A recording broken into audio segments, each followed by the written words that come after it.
see here. Okay, so as I was saying before, there'll be a quick review in terms of what we covered on Tuesday, which was basically motion tweening or classic motion tweening, shape tweening, and morphing.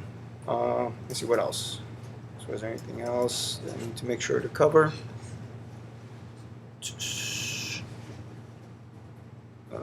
Classic motion tweening. Oh, with motion guide layer and shape tweening and morphing. Yeah. So those two things. Now keep in mind that for your assignment you'll also have to include regular motion tweening. So I'll cover that very quickly in case you've forgotten. But most of you guys still remember how to do that. Anyway, really important as you get started, remember, make sure you're opening up a new file under Actions Script 3.0.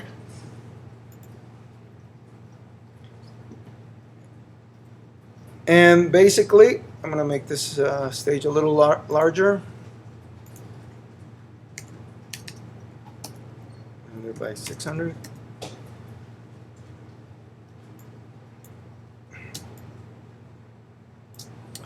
Okay, so I'll do a quick little animation here in terms of the rectangle. Let me make it a different color here.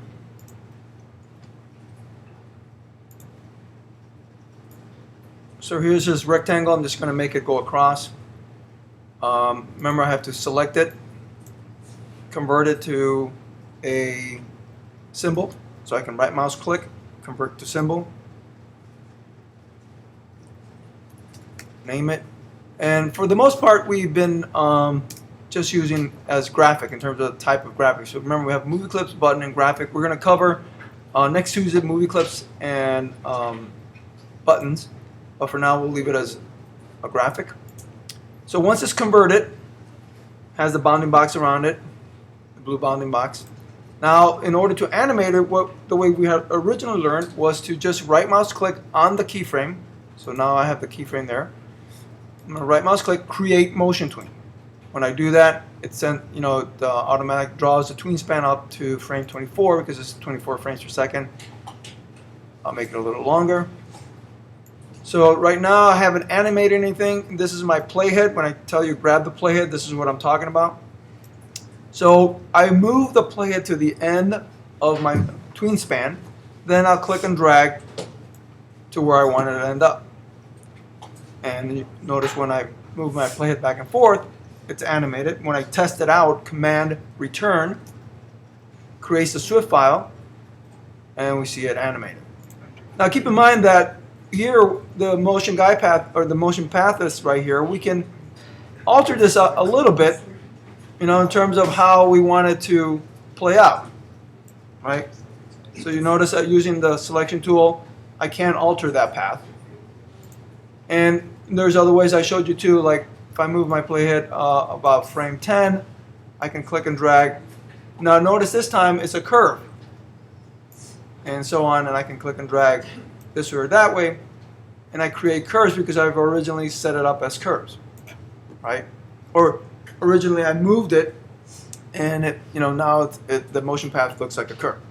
But there's keyframes on there, right? We're trying to avoid creating too many keyframes. The more keyframes you have, the larger the file becomes because of all the information that goes into the keyframe. All right, so that was what we did before, a couple of Tuesdays ago. Now this past Tuesday, I'm going to create the second one on layer 2, and I'm going to start it. I want you guys to understand something. I'm going to start it on frame 49.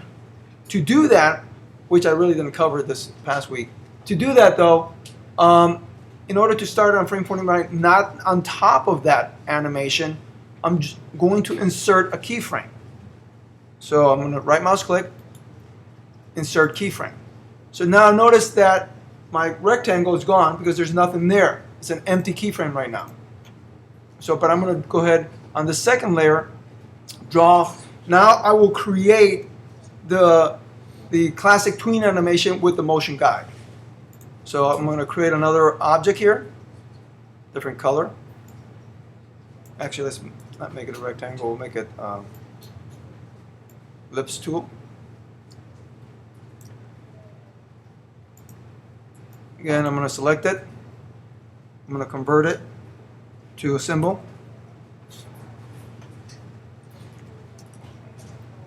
leave it as a graphic.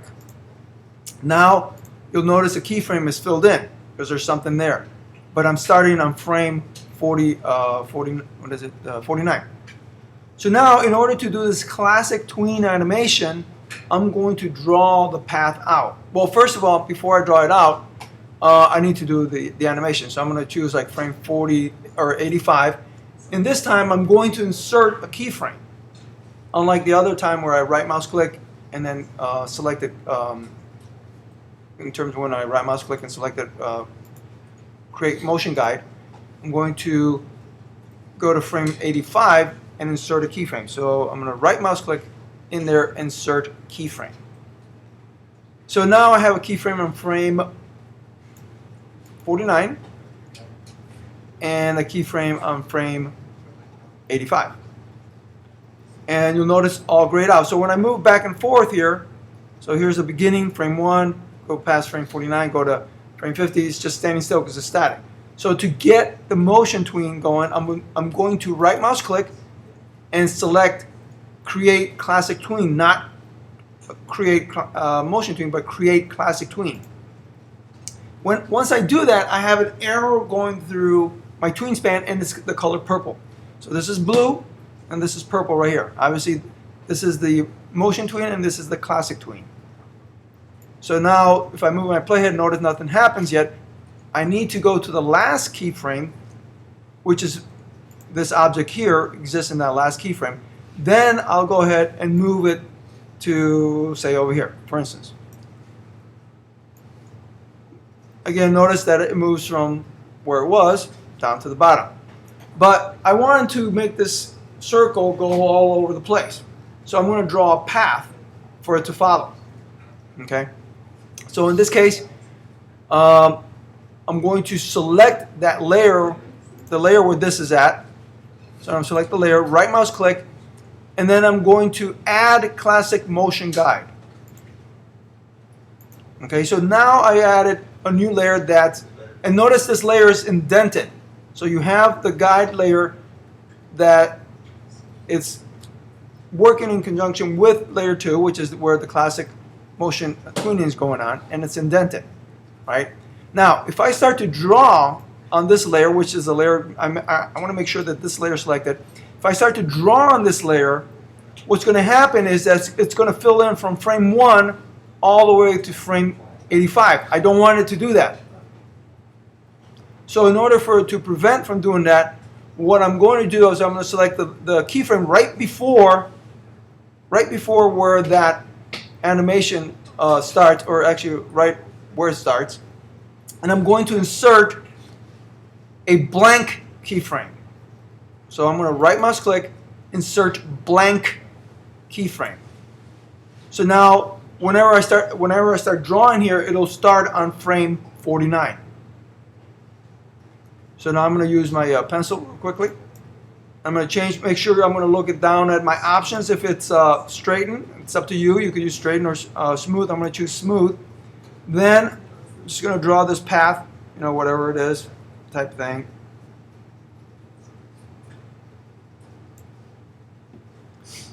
So now, notice it just doesn't, in this case, it's supposed to follow the path, but I'm on frame 49, and it still does the same thing as before. It's not following the path. So what I need to do is I need to use my selection tool, and I need to make sure that this circle, which is called a transformation point, make sure that it snaps to that path that I just drew. And I'm going to move it all the way to the end, and then I'm going to click and drag that and snap it to the end of the path. Everybody see that? So I'm clicking and dragging to make sure it snaps to the end. So this is the last keyframe. So now what should happen, it should follow that path. And as you notice, it does. So here's my animation so far. Okay. All right, so now I'm going to do another layer. So I'm going to select the guide layer. I'm going to put another layer on top of that. and I'm going to insert a keyframe to start another animation on the next on frame 86. Insert keyframe, and there I'm going to do the shape tweening. So I'm going to select the rectangle tool, click and drag that. Now I'm going to get rid of the stroke. As I said before, if you have the stroke on your object, it may shape tween really weird. So I'm going to go ahead and just delete that. And so I create a shape on frame 86, and I'll move over to frame 115 or say 120. Insert a keyframe in there. I use the shortcut key F6 to do that. Then from here, to do a regular shape tween, I'm going to right mouse click and select Create Shape Tween. Now keep in mind, what's important here is that the object needs to stay as a vector shape. I then convert it to a symbol. So it stays as a vector shape, so I click and create Shape Tween. And notice again, the tween span the color is different. In this case, it's green for shape tween. So I'm going to go to the last keyframe. I'm going to click and drag the object, and so now I get a shape tween.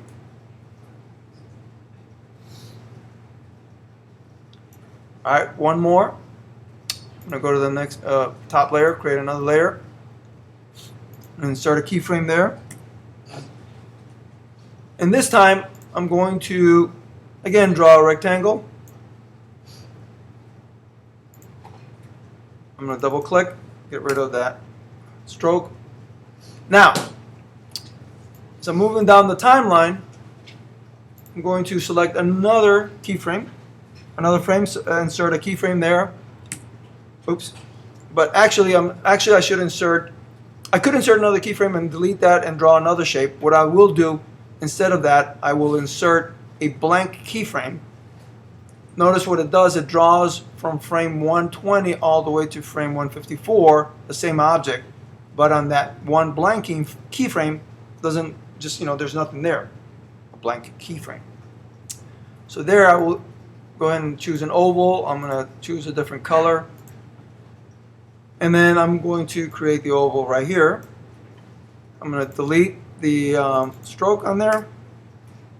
So now I have a rectangle and an oval, so this is going to morph from a circle to, from a square to an oval or circle. Same thing, I'm going to select somewhere in between the keyframes, it doesn't matter.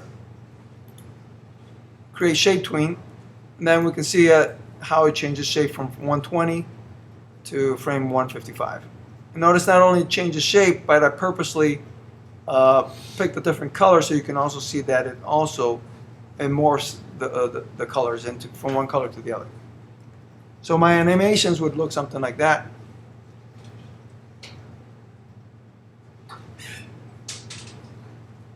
Okay.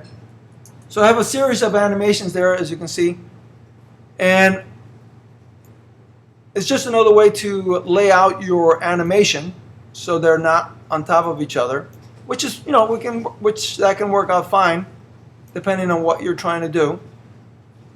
You may want to combine all your animations into one, on layers on top of each other, depending on, again, what you're doing in terms of setting up your scene and all that. Keep in mind that for your assignment, you are going to create a whole new scene. You're not going to continue from what you did on last Tuesday. So a whole new concept, new idea in terms of incorporating these particular types of animations. All right? Any questions? All right, I'm gonna stop